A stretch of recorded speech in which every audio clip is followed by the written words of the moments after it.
কলকাতার জীবন্ত কালী মা শ্যাম সুন্দরী।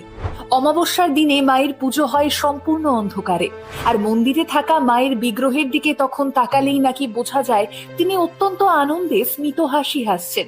51 সতীপীঠের পূর্ণাংশ রূপে মা ওই মন্দিরে বিরাজমান, আর সেই কারণেই তিনি জীবন্ত।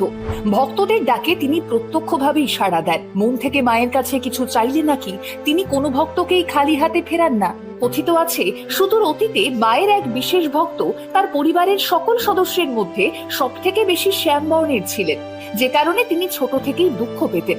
এদিকে এক আত্মীয়ের বাড়িতে গিয়ে মা শ্যামসুন্দরীর ছবি দেখে আত্মীয়ের কাছে তিনি জানতে চান কে ইনি, আর তখন সেই আত্মীয় তাকে জানান ইনি হলেন শ্যামা কালী। তখন ওই ভক্ত অনুভব করেছিলেন যে তাকেও তো সবাই তার গায়ের রঙের জন্য শ্যামা বলেই ডাকেন, আর তখনই শ্যাম সুন্দরীকে নিজের প্রিয়জন বলেই মনে করতে থাকেন তিনি।